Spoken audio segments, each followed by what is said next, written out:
In a world where one wrong move could have ended humanity, two superpowers locked in a battle not of bullets, but of ideology, fear, and unimaginable weapons of destruction. This is the story of how the United States and the Soviet Union kept the world on the razor's edge of annihilation for 50 years. This is the Cold War.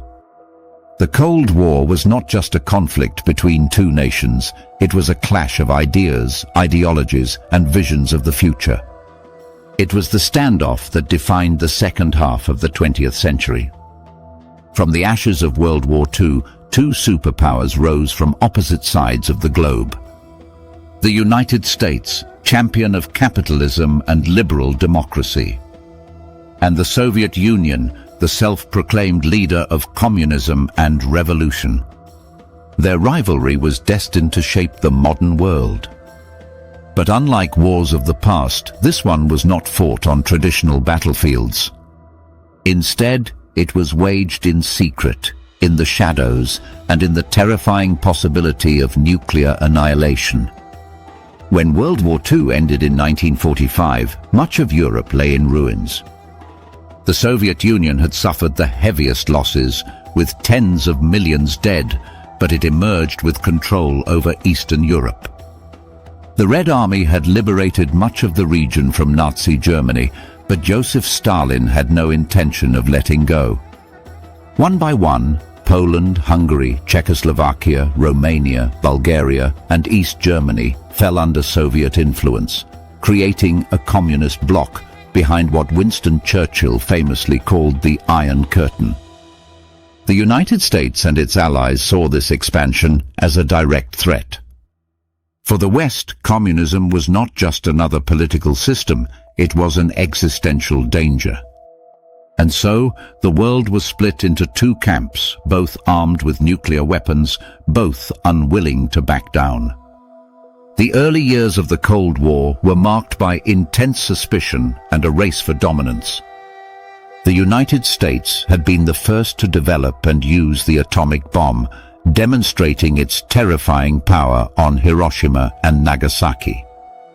But by 1949, the Soviet Union had tested its own bomb, ending America's monopoly on nuclear weapons. Suddenly, the world realized that total destruction was no longer science fiction. It was a very real possibility. The era of mutually assured destruction had begun. Both sides knew that if one launched a nuclear attack, the other would respond in kind, ensuring that both nations, and perhaps humanity itself, would be destroyed.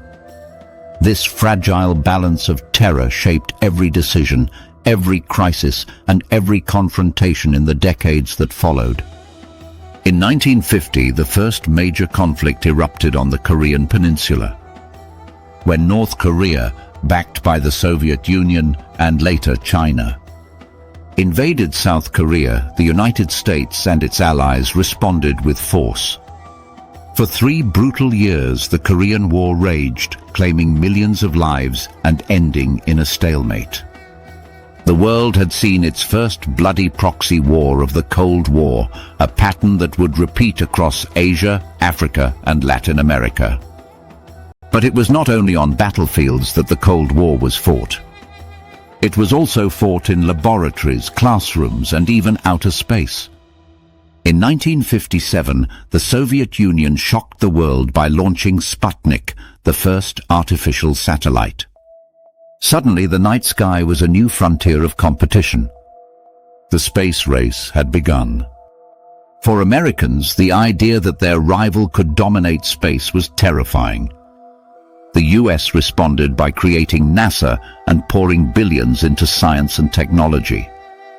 12 years later, in 1969, American astronaut Neil Armstrong set foot on the moon, declaring it a giant leap for mankind. But the true message was clear. In the battle for prestige, America had triumphed. Still, the rivalry on Earth was far from over. Perhaps the most dangerous moment of the Cold War came in October 1962, during the Cuban Missile Crisis. After the failed Bay of Pigs invasion, Fidel Castro's Cuba aligned itself fully with the Soviet Union.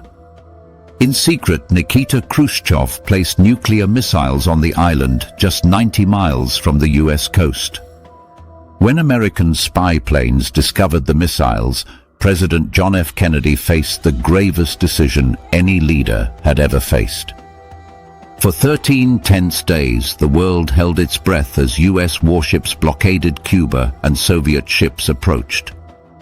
Never before, and perhaps never again, has humanity come so close to nuclear war.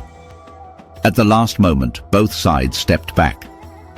Khrushchev agreed to withdraw the missiles, and Kennedy secretly promised to remove US missiles from Turkey. The world had been saved, but only barely. The Cold War was also a war of propaganda and influence. The Soviet Union sought to export communism to newly independent nations, while the United States promoted capitalism and democracy. Both sides poured money, weapons and advisors into countries from Vietnam to Afghanistan, from Angola to Chile. Leaders like Ho Chi Minh, Che Guevara and Fidel Castro became symbols of resistance or revolution, depending on which side you were on. For the people caught in the middle, however, it often meant devastation. Entire nations became battlegrounds in a global struggle they had never asked to be part of. The Vietnam War was perhaps the most infamous of these proxy wars. Beginning as a fight to contain communism in Southeast Asia, it escalated into one of the bloodiest conflicts of the 20th century. The United States poured hundreds of thousands of troops into Vietnam, but the guerrilla tactics of the Viet Cong, backed by the Soviet Union and China, proved relentless. After years of bloodshed, with millions of Vietnamese dead and over 50,000 American soldiers lost, the United States withdrew. The war left deep scars on America's psyche and showed the limits of military power in the Cold War. But the arms race never slowed. Both sides developed newer and deadlier weapons: hydrogen bombs, intercontinental ballistic missiles, nuclear submarines. The scale of destruction possible was unimaginable. At the height of the Cold War, there were enough nuclear weapons to destroy the planet many times over. And yet, paradoxically, it was this very fear of destruction that kept the peace. Neither side could afford to strike first. By the 1970s, the Cold War shifted again. Both sides realized that endless confrontation was unsustainable. The era of détente began. Treaties like SALT, Strategic Arms Limitation Talks, sought to cap the number of nuclear weapons. Diplomacy seemed to cool the tensions, but détente was fragile. When the Soviet Union invaded Afghanistan in 1979, the United States saw it as another expansion of communism. The response was swift: sanctions, boycotts, and a renewed arms buildup. Once again, the Cold War was heating up. In the 1980s, the confrontation reached its final act. US President Ronald Reagan called the Soviet Union an evil empire and launched the Strategic Defense Initiative, a futuristic plan to build a missile shield in space. The Soviets, already struggling economically, could not keep up. Meanwhile, inside the Soviet Union, cracks were forming. The economy was stagnating, dissent was growing, and the cost of maintaining an empire was proving unbearable. When Mikhail Gorbachev came to power, he introduced reforms: glasnost, meaning openness, and perestroika, meaning restructuring. But these reforms unleashed forces he could not control. By the late 1980s, Eastern Europe was erupting with protests. In 1989, the Berlin Wall, the most powerful symbol of the Cold War, came crashing down. Germans from east and west embraced as the Iron Curtain dissolved before the eyes of the world. Within 2 years, the Soviet Union itself collapsed. The Cold War was over. For 50 years, the world had lived in fear of a nuclear apocalypse. Generations grew up with the constant shadow of war. And yet, despite crises, despite wars, despite rivalries, humanity had survived.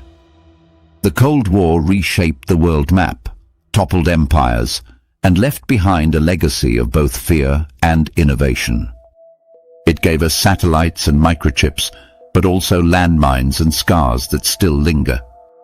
It showed us the dangers of unchecked rivalry, but also the resilience of diplomacy. The Cold War was more than just a conflict between two superpowers. It was the defining struggle of an era, a half-century of suspicion, competition, and brinkmanship. It was a war that never turned hot, but one that touched every corner of the globe. And though it ended without the apocalypse that so many feared, its lessons remain more relevant than ever. For as long as nations possess weapons that can destroy the world, the ghost of the Cold War will haunt us, a reminder of just how close we once came to ending everything. If you want to uncover more hidden stories, untold histories, and the mysteries that shaped our world, make sure to like, share, and subscribe. This is Quest Revealers, and our journey has just begun.